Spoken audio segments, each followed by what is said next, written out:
உங்கள் யாவருக்கும் happy father's டே. தந்தையர்கள் தினம் நல்வாழ்த்துக்கள். இயேசுவின் நாமத்தினாலுக்கு மீண்டும் கூட நான் வாழ்த்துகிறேன். Father's day, what is the father's டே?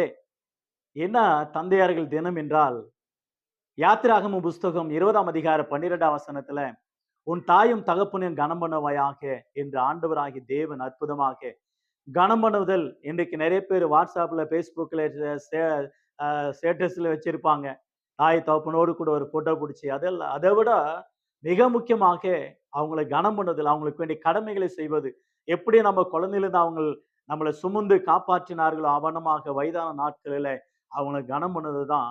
அதுதான் மிக முக்கியமாக ஃபாதர்ஸ் டே என்றதான அர்த்தமுள்ள ஒரு கருத்தாக காணப்படும். உபாகமம் 1ஆம் அதிகாரம் 31ஆம் வசனத்துல, ஒரு மனிதன் தான் பிள்ளையை சுமக்கிறது போல கர்த்தர் உங்களை சுமக்கிறார் என்று வேதம் சொல்லுகிறது.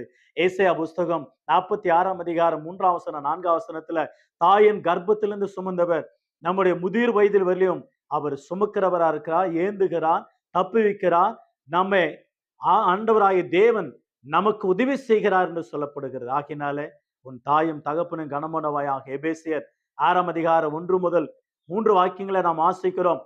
பூமியில உனக்கு வாழ்நாள் நீடித்திருப்பதற்கு, பூமியில உனக்கு நன்மை வருவதற்கு, பூமியில நீ சமாதானமா வாழ்வதற்கு உன் தாயும் தகப்பனும் கனம் பண்ணுவாயாக என்று முதலாவது கற்பனையா இருக்கிறது. ஆவணமாகவே ஃபாதர்ஸ் டே நாள் பெற்றோர்களை கனம் பண்ண கற்றுக்கொள்ளுவோம். பெற்றோர்கள் மூலமாக ஆசீர்வாதத்தை பெற்றுக்கொள்வோம். நாளொரு காலத்துல நீங்களும் பெற்றோர்களா மாறுவீர்கள். அந்த நாட்களை நீங்கள் நினைத்துக் கொள்ளுங்கள். கர்த்தர் உங்களை ஆசீர்வதிப்பாராக. God bless you all.